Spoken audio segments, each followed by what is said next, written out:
Good morning! We're back mga kapatid sa atin pong Grace Academy Online School. At dito po sa pag-aaral na ito ay atin pong tinatalakay o pinapaksa ang sulat po ni Apostol Pablo sa mga taga-Epeso. So ngayon po ay ating pagpapatuloy ang ating pong pag-aaral at nasa ika-13 bahagi na po tayo ng pag-aaral sa aklat ng Epeso.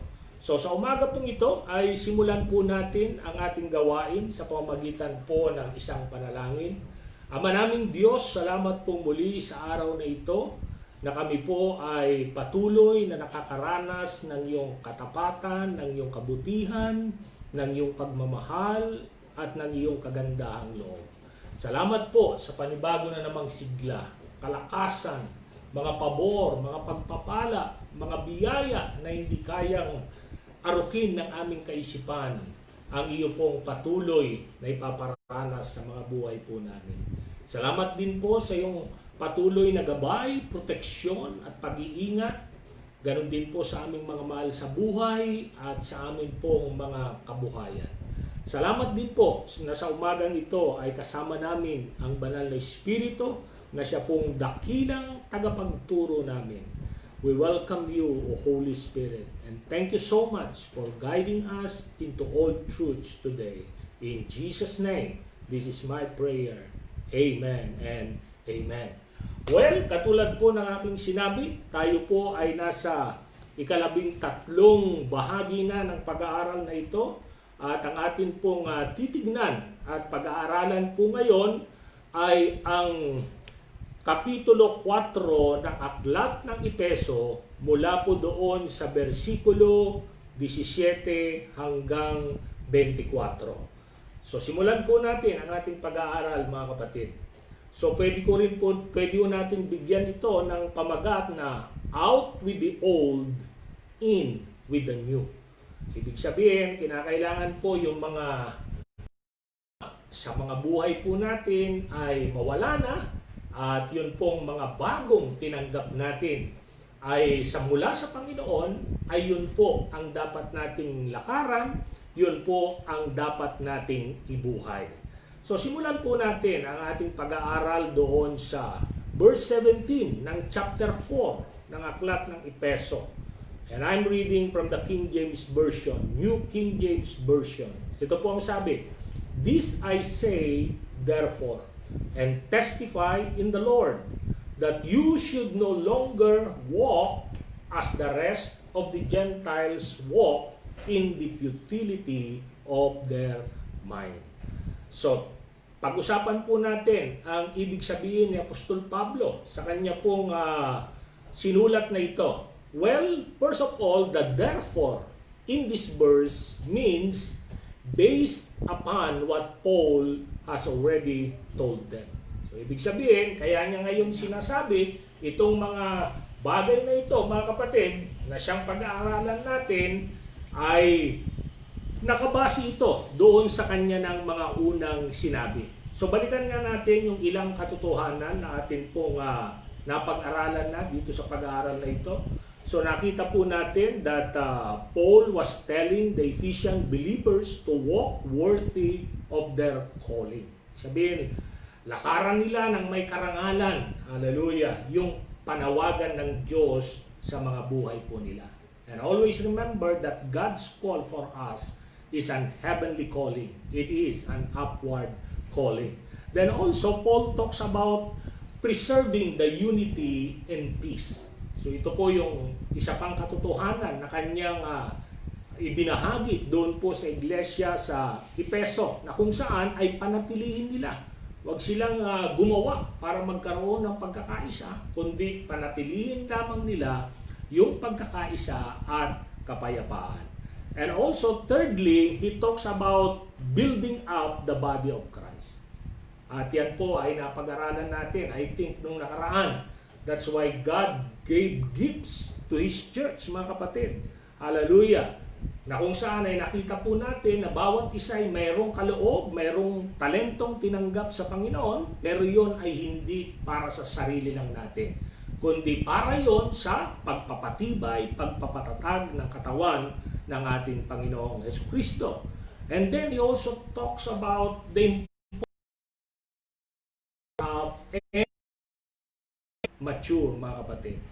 And mind you, ang sukatan ng pagiging maturity doon po sa ating nakaraang pag-aaral ay hindi yung tagal na natin sa Panginoon, dami ng bersikulo na alam po natin o salita ng Diyos na namemorya natin.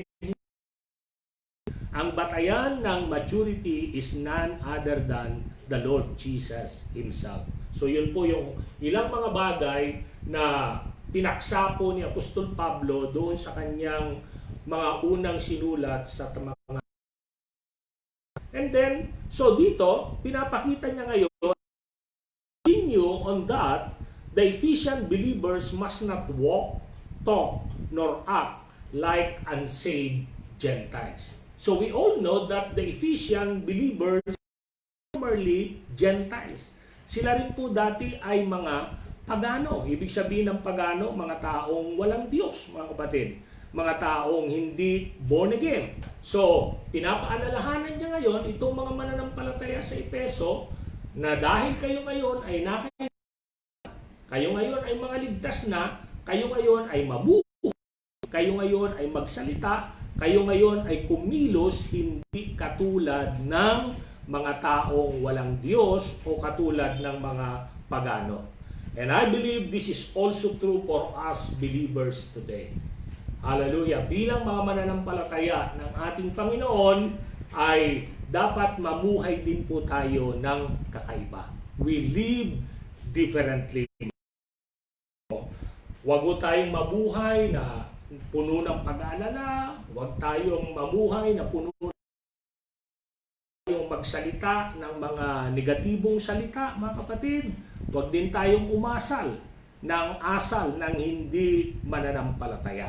So yan po yung kanyang ipinauunawa dito sa versikulo 7. And then sabi niya rito, the Gentiles walk in the futility of their mind. So pag-usapan natin sandali yung futility of mind, mga kapatid. Well, those who have a futile, ibang translation nakalagay po ron, vain, hallelujah, vain or futile mind or vanity of mind are described as those who see the things of God as foolishness. They are vainly puffed up, full of falsehood and deceptive, mga kapatid. So yan po yung kaisipan ng isang taong wala sa Panginoon. Para sa kanya, ang mga bagay patungkol sa Diyos ay kamangmangan. Ang gusto nilang pinag-uusapan ay yung patungkol sa kanilang mga sarili. Ano yung kanilang mga nagawa, ano yung kanilang mga naabot, ano yung kanilang narating, at makikita rin po natin, puno rin sila ng kasinungalingan at ganun din ng panlilinlang. So obviously, yan po yung ibig sabihin ng vainly puffed up mind or futile mind, mga kapatid. Now, to support that, I'll give you some scriptures. Sabi dito sa 1 Corinthians 2:14, the natural man, so this is an unbeliever, a natural man, receiveth not the things of God, foolishness to him. So, kung aalalahanin din po natin ang buhay na born again, di ba? Pinagtatawanan nga natin eh. I for one, dati nagba-Bible study doon sa amin, yung mga nagpupuri sa Panginoon. Kasi para sa akin, kamangmangan yon. Para sa hindi ko naiintindihan yon. For me, it's foolishness. So that's the thinking of an unbeliever concerning the things of God, mga kapatid. It's a waste of time. This is foolishness. Yan po ang kanilang pangunawa. Hallelujah. And then in Colossians 2 verse 18, ito pa sabi ni Apostol Pablo, let no man beguile you or cheat you, sa ibang translation. Cheat you or beguile you of your reward in a voluntary humility and worshiping of angels. Intruding, look at this part, intruding things which he has not seen, vainly. So makikita ho natin mga kapatid na dito inilalarawan ni Apostol, paalalahanan niya yung mga mananampalataya sa Colossus na huwag silang pumayag na madaya sila, hallelujah, pagdating doon sa kanilang gantimpala. Paano sila madadaya? Sa pamamagitan ng mga aral o mga sinasabi ng mga tao na wala namang katotohanan, mga kapatid, kundi produkto lang daw ng kanilang mga pagmamataas at mga sariling kaisipan. So, maliwanag po from these two scriptures, mga kapatid, hallelujah, that when Paul said to the Ephesian believers not to walk as the Gentiles, hallelujah, who are vainly puffed up in their thinking or in their mind, ito po yung kanyang ibig sabihin. Na tayo bilang mga mananampalataya, huwag tayong tumulad sa kanila. Praise God. Bigyan natin ng pagpapahalaga ang mga katotohanan at mga aral patungkol sa Diyos, mga kapatid.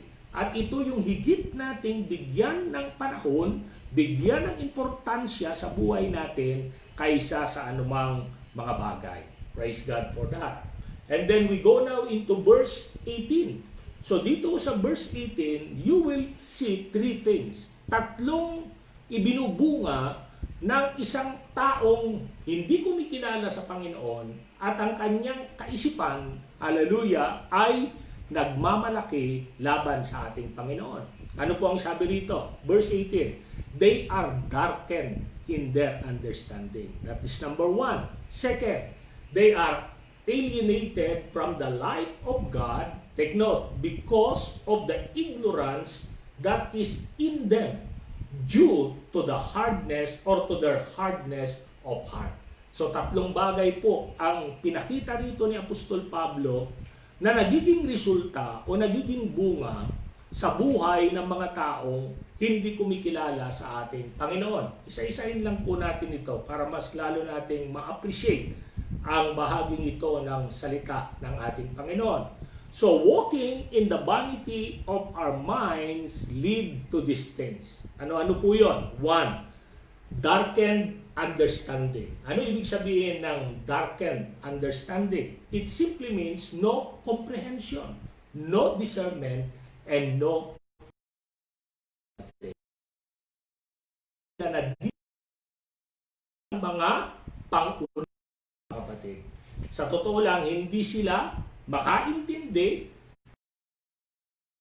siyasat, at hindi sila makapagbigay ng hatol patungo sa mga bagay-bagay sa ating Panginoon. Kasi nga, ang kanilang kaisipan ay madilim,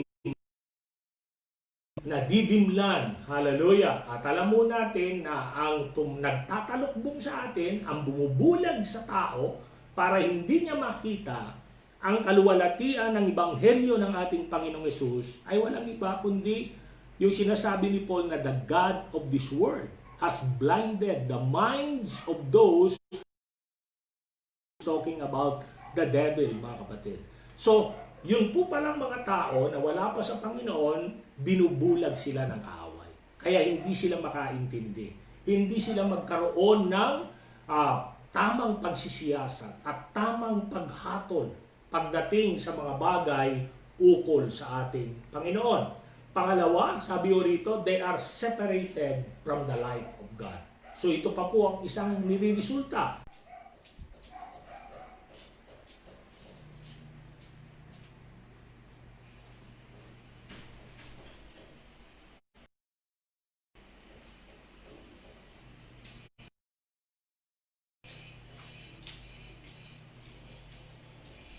Okay, so ang pangalawa pong niriresulta ng pagkakaroon ng kaisipan, hallelujah, na nagmamataas laban sa ating Panginoon ay yung pagkawalay po sa buhay ng Diyos.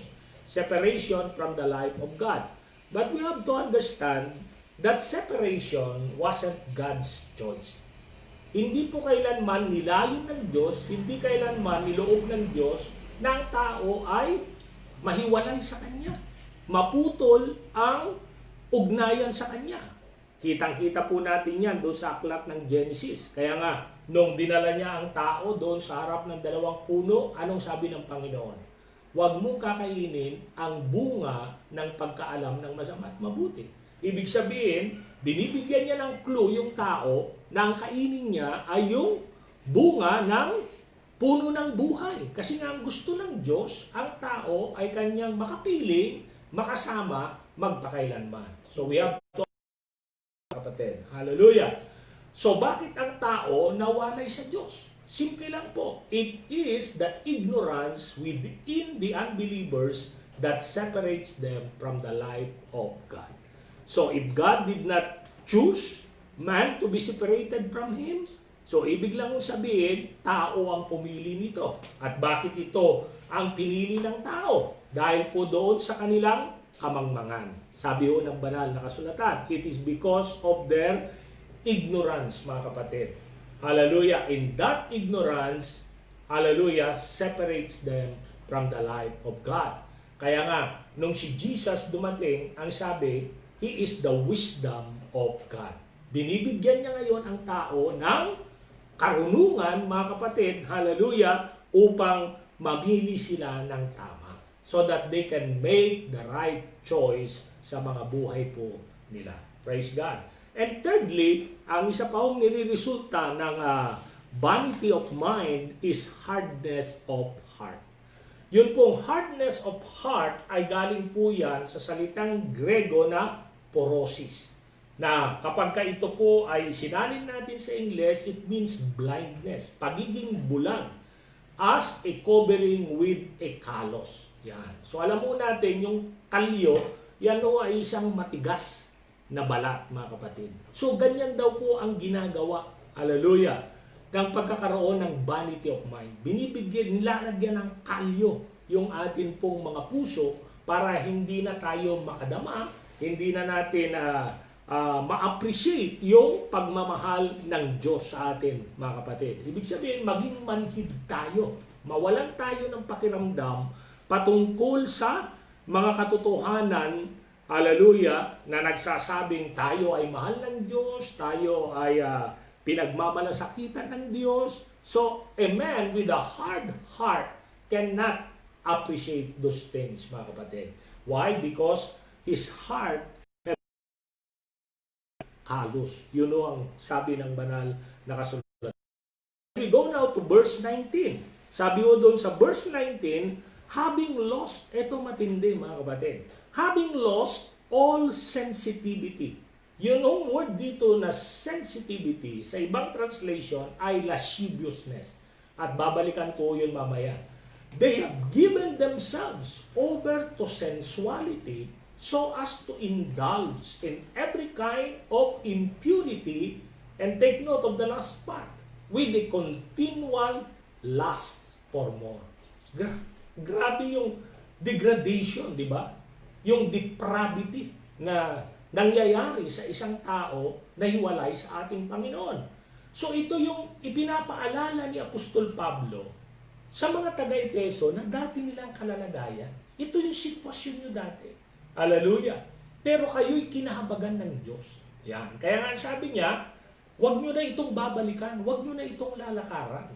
Kasi talaga hong napakahirap ang kalalagayan ng isang tao na hiwalay sa ating Panginoon. Now, pag-aralan po natin itong versikulo na ito. Sabi ko nga sa inyo kanina, that word sensitivity, mga kapatid, is also the word lasciviousness. Hallelujah. Now, take note of this word. This word lasciviousness is the word aselgeia in Greek. It is probably, it is probably the ugliest word in the New Testament, pinakapangit na salita sa Bagong Tipan. It is filthy, marumi, vile, mahalay, mga kapatid. However, it's used very often. Yan ang sabi ni Teyer. Hallelujah. At sa kanyang pagpapaliwanag, sabi niya, aselgeia is a person, take note, is a person in whose soul is under total domination of sin. Ibig sabihin, ito yung tao na talagang ang nagdudumina sa kanya, ang nagro-rule over sa kanya, ay ang kasalanan, mga kapatid. Hallelujah. And he doesn't care what anybody says. Sabihin, wala siyang pakialam. Ano man yung kasamaan na kanyang ginagawa, wala siyang pakialam sa kung anong sasabihin ng iba. He doesn't care also what anybody thinks. Kung ano man yung iisipin sa kanya. And he has no sense of decency. And absolutely no sense of shame, mga kapatid. Look at that. So ito po yung kalalagayan ng isang tao, mga kapatid. Hallelujah, nahiwalay sa Diyos. Ito yung tinatawag ni Pablo na hintil na mga tao, which are unbelievers. Mga taong hindi naniwala sa ating Panginoong Hesus. So, kita yung wala ho silang kahihiyan sa paggawa ng kasalanan. Wala ho silang pakialam sa anumang sinasabi ng iba, kahit na nakakasakit na sila, nakakasira na sila ng kapwa nila. They don't care about that. Yun daw po ang kalalagayan ng isang taong hiwalay sa Panginoon. Now, this verse makes it very clear that lasciviousness, uncleanness, and greed don't just happen. To give themselves over to these things. So, ibig sabihin, itong tatlong ito, mga kapatid, hallelujah, lasciviousness, uncleanness, and greed, ay hindi ito basta nangyayari lang sa isang tao. Ibig sabihin, talagang ibinibigay mo ang sarili mo, pinapahintulutan mo na ang mga bagay na ito ay talagang maghari sa iyong buhay. And sad to say, talaga naman po ang mga taong wala sa Panginoon, they don't have the power. Hallelujah, para kontrolin ang mga bagay na ito, mga kapatid. Hallelujah. Pero tayo po na mga mananampalataya ng ating Panginoon ay hindi kaya po natin na mapagtagumpayan ang mga bagay na ito. Kaya po nating mamuhay, hallelujah, na hindi po tayo sensual, hindi po tayo unclean, at hindi po tayo mga greed, mga kapatid. Hindi mga greedy, hindi mga sakim. Bakit? Kasi sabi ni Paul, take note now, in verse 20, sabi niya, but you have not so learned Christ. Ibig sabihin, pagkatapos niyang ipakita, yun pong buhay ng mga pagano, o yung buhay ng mga taong hiwalay sa Panginoon, sinabi niya doon sa mga tagay-peso, hindi ganyan ang natutunan nyo kay Kristo.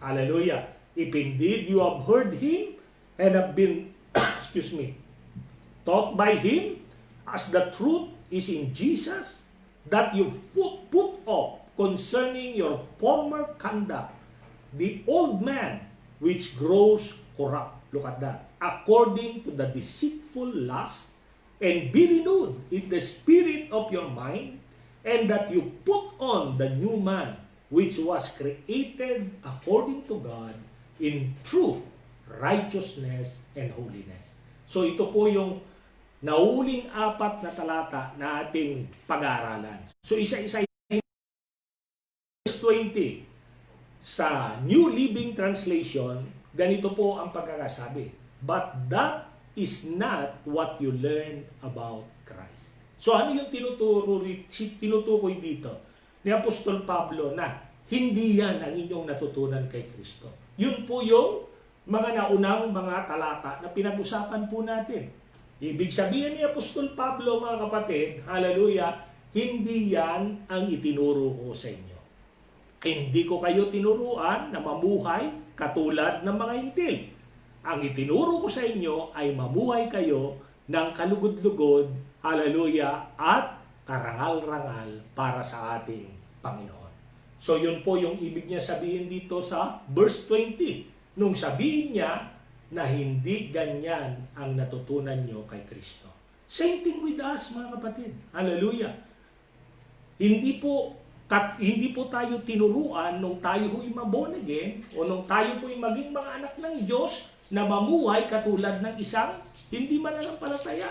Kundi tayo ay tinuruan, hallelujah, na mamuhay ng isang bagong buhay. Bakit nga? Kasi tayo ay mga bagong nilalang kay Kristo. Amen. Praise God. Hallelujah. Then we go now to verse 21. Sabi niya doon sa verse 21, you heard about Christ and were taught in Him in accordance with the truth.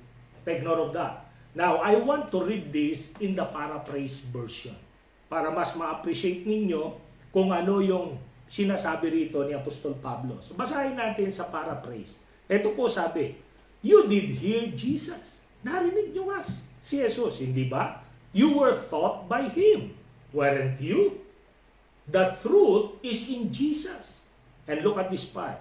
And if that is so, you know there is no room for the conduct or behavior of the world in the Christian life. Amen. So, ibig niya sabihin, kung kayo'y totoong naturuan patungkol kay Jesus, hallelujah, at narinig niyo ang mga pangangaral patungkol kay Jesus, na siya naman talagang nangyari sa kanila dahil nga tinuruan sila ni Apostol Pablo.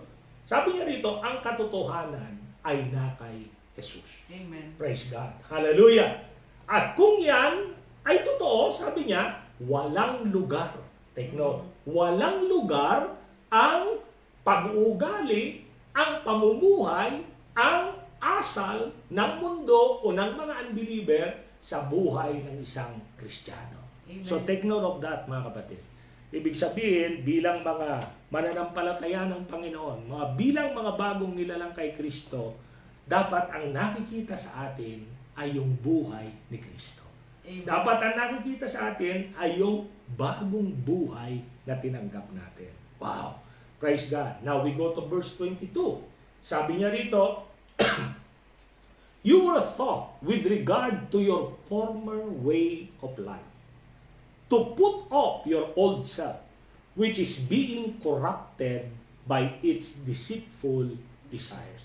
So maganda ang pag-usapan ito kasi pag hindi natin ito pinag-usapan ng maigi, parang lalabas dito na kahit na ikaw pala ay born again na, mayroon ka pa rin tinatawag na sin nature. Yan. Kasi sabi niya dito, put off your old self. Sa ibang translation nakalagay, put off the old man. So, parang ibig sabihin, believer ka na, pero nasa iyo pa rin yung old man. Nasa iyo pa rin yung sin nature. So, kailangan mong ubarin. Kailangan mong tanggalin. So, yun ba talaga? Ibig sabihin dito ni Apostol Pablo. So, excuse me po. Hayaan niyo po na tulungan tayo ng mga tagapagturo ng salita ng Diyos na maintindihan po ito. Now, intindihin po ninyo ito. In every other place in the New Testament, the Scripture speaks of the death of the old man. Sa iba ho at maraming bahagi ng sulat ni Apostol Pablo, ay kanyang ipinakita, kanyang itinuro, hallelujah, na yung ating lumang pagkatao, the old man or the sinful nature na tinanggap po natin, nasalin sa atin dahil po kay Adan, mga kapatid, ay patay na yon. Ibig sabihin, wala na yon. Hallelujah. It is spoken of as having already taken place, mga kapatid. Ibig sabihin, tinanggal na siya. Inalis na siya sa atin. Now, bigyan ko lang kayo ng isang talata, but you can check all these scriptures na isinulat ko po dito. Let's just read Romans 6:6. Anong sabi diyan? We know, alam natin, that our old life, take note, that's the old self. That's the sinful nature, mga kapatid, died with Christ on the cross. So that our sinful selves would have no power over us and we would not be slaves to sin. So, klarong-klaro po, maliwanag na yung ating lumang pagkatao ay kasama ng ipinako, hallelujah, ng ating Panginoong Hesus doon sa krus. So, ibig sabihin, nung namatay si Kristo, yung ating lumang pagkatao ay kasama na rin namatay, mga kapatid. Kaya doon sa isa pang talata na nakalagay doon, Galatians 2:20, sabi rin ni Apostol Pablo, I am crucified with Christ. So, crucifixion talks about death. So, it's speaking about the old man, the sinful nature that has been crucified with the Lord. Hallelujah. So, ito raw po ay kasama na ni Kristo, ipinako doon sa krus. Kaya sabi niya, it's no longer I who live, but it's now Christ who lives in me. Then also, 2 Corinthians 5:17, ano sabi ron? If any man be in Christ, and we are now in Christ. Ano sabi ron? He is a new creation. Siya ay bagong nilalang. Hindi yung sinabing dinagdagan siya ng bagong kalikasan. No, siya po ay isang bagong nilalang. So, ano po ang maliwanag na sinasabi rito ni Apostol Pablo? Hear me on this, mga kapatid. So, the putting off of the old man or the old self in this verse is to be taken as the turning from the residue. Take note, residue. Ibig sabihin, mga lata, mga tira-tira nung ating mga masasamang pag-uugali, mga masasamang pagnanasa, hallelujah, na nadeposito sa atin, hallelujah, dahil po doon sa ating lumang pagkatao. Pero yung lumang pagkatao natin, namatay na yun kasama ni Kristo. Amen. So kung tayo man ngayon ay umaasal pa ng mga hindi tamang asal, hallelujah, nakapag-iisip tayo ng mga baluktot na kaisipan, nakakapagsalita tayo ng mga hindi magagandang salita, hindi po yan nangangahulugan na mayroon ka pa rin simple nature. Na ikaw ay mayroon pa rin, nabubuhay pa rin sa'yo yung old man. Hindi. Yan po ay latak na lang. Yan ay tira-tira. Hallelujah. Na nakadeposito sa'yo. Kaya nga, mahalaga yung renewing of the mind. Mahalaga yung continuous partaking of the Word of God. Amen. Bakit? Kasi sabi ko ni Santiago, at ganun din po ni Apostol Pedro, sa pamamagitan ng salita ng Diyos, nababago. Hallelujah! Ibig sabihin, nililinis nito, tinatanggal nito yung mga residue, yung mga latak pa na naiwan ng ating lumang pagkatao, mga kapatid. But it doesn't mean that you still have with you or in you the old self, the old man, or the sin nature. It's very clear. Doon sa mga pinakita kong bersikulo kanina, that it was already, it has died with Jesus on the cross, mga kapatid. So take note of that. That's why Paul qualified this statement sa talatang ito. So how did he qualify? Hallelujah. Paano niya ibig sabihin? Mas binigyan ng linaw, mas binigyan ng paliwanag yung kanyang sinabi rito. Take note, doon sa kanyang sinabi, he was speaking of their former manner of conduct. Take note. So he was talking about yung luma, hallelujah, na pamamaraan ng kanilang pamumuhay, mga kapatid. And he did not talk about the old sin nature itself. So ibig sabihin, yung manner of conduct nila, hallelujah, na luma ay bahagi yon ng mga residue na naiwan ng kanilang old sinful nature, mga kapatid. Hallelujah. And then, kaya nga ibig sabihin ni Pablo dito sa talatang ito, don't go on living as if that old self was still alive. Amen. So yun po yung talagang maliwanag na sinasabi ni Apostol Pablo sa mga taga-Efeso. Huwag kayong patuloy na mamuhay na tila bagang yung inyong lumang pagkatao ay buhay pa.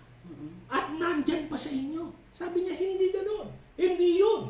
Hallelujah. Ang sinasabi niya ay yung kanilang former way of conduct. Hallelujah. Which is just a residue of the old self. Also, putting on the new man is not speaking of getting a new self. So, nung sabihin ni Pablo na isuot mo yung iyong bagong pagkatao, hindi niya sinasabi na kunin mo yung bagong pagkatao. Because klaro ang Bible, if any man be in Christ. And we are now in Christ. Anong sabi ng Bible? He is a new creation. Ibig sabihin, he has a new self, mga kapatid.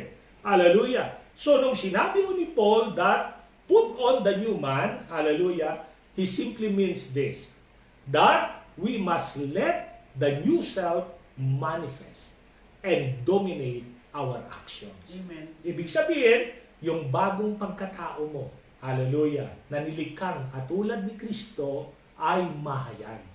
At ito yung dapat na mag-rule, mag-dominate sa buhay mo. Ito yung dapat na makita na ngayon sa mga pamumuhay natin. So yun po yung ibig sabihin dito ni Apostol Pablo. Then we go now in verse 23, mga kapatid. And Paul said here, and be renewed in the spirit of your mind. Kaya nga makikita ko natin, ang labanan sa buhay ay nasa isip po natin. Kaya nga yung isip natin ay kinakailangan pong mabago. Now, when Paul said, be renewed in the spirit of your mind, the word spirit there, sa ibang translation, is attitude of your mind. So here, Paul was saying that we have to not only reprogram our minds with new truths, but to change our attitude, mga kapatid. Baguhin natin yung ating outlook sa buhay. Because the word attitude, hallelujah, the synonyms for that are outlook, feeling, and disposition. So when Paul said, be renewed in the spirit or in the attitude of your mind, ang ibig niya sabihin, mabago ang ating mga pananaw, ang ating mga disposisyon, mga kapatid. Magkaroon tayo ng panibagong perspektibo o kaya pananaw sa buhay. Praise God. Huwag na tayong tumulad or huwag na tayong mamuhay doon sa luma natin dating pananaw sa buhay. Then, in verse 24, as we close, mga kapatid, sabi niya, put on the new self, created after the likeness of God in true righteousness and holiness. Wow! I like this part, mga kapatid. Now, the Greek word that was translated put on in this verse is endeo. Endeo. And it means to sink into clothing or put on, hallelujah, or clothe oneself. So yun po yung ibig sabihin ng put on. Talagang bihisan mo yung iyong sarili ng damit, kapatid. Hallelujah. So this is actually a word picture. Ito ay hindi literal. Hallelujah. Kundi ito ay isang paglalarawan ni Apostol Pablo patungkol sa buhay natin bilang mga bagong nilalang o bilang mga born again, mga kapatid. Na ang kanyang ibig sabihin, hallelujah, we must wear our new born again selves on the outside. How? Through our actions in a way that all can see, mga kapatid. Amen. Praise God. Di ba parang pag sinuot mo na yung damit mo, hindi na nakikita yung kaubaran mo. Ang nakikita yung damit. Now, ganun din po yung ibig niya sabihin. Nilalarawan niya yung buhay natin. Na yung buhay mo na nasa loob, dapat yun nang makita. Yun na ang dapat na mahayag, mga kapatid. So that people can see, hallelujah, what you are truly made of. Hallelujah. So, as we close, mga kapatid, let us never forget the depths of depravity or corruption from which we have been rescued by Christ. So anong pinapaalala rito ni Apostol Pablo sa mga taga-Efeso? Pinapakita niya yung napakatindi, napakalalim na pagkasira, pagkabulok ng buhay natin hiwalay sa Panginoong Hesus. Na doon sa ating bagsak, lugmok at bulok na kalalagayan, doon tayo sinakluluhan ng ating Panginoon. Amen. Hallelujah! Pero wag lang yun, wag nating makalimutan. Dapat maalala rin po natin yung taas naman ng kamanghamangang biyaya ng Diyos na kung saan tayo naman ay inangat ng ating Amen. Panginoong Hesus. Wow! Na mula sa lusak ng kasalanan, dinala ka sa kaluwalhatian. Amen. Mula sa pagiging talunan, hallelujah, pinaupo ka niyang kasama doon sa trono para maghari sa lahat ng kapamahalaan ng Diablo. Mula roon sa kaawa-awa, mahirap na kalalagayan, kapatid, inangat ka ng Panginoon. Amen. Sa isang buhay na pinagpala. Sa isang Amen. buhay, hallelujah, na napakaganda. Yes. And that is all because of His great love for us. Hallelujah. That is because of His amazing grace, mga kapatid. And also, hallelujah, I just want to remind you with this, sa ating pag-iwalay, some teach that when a person becomes a Christian, may aral po talagang ganito. At hanggang ngayon, maraming nangahawakan pa sa aral na ito.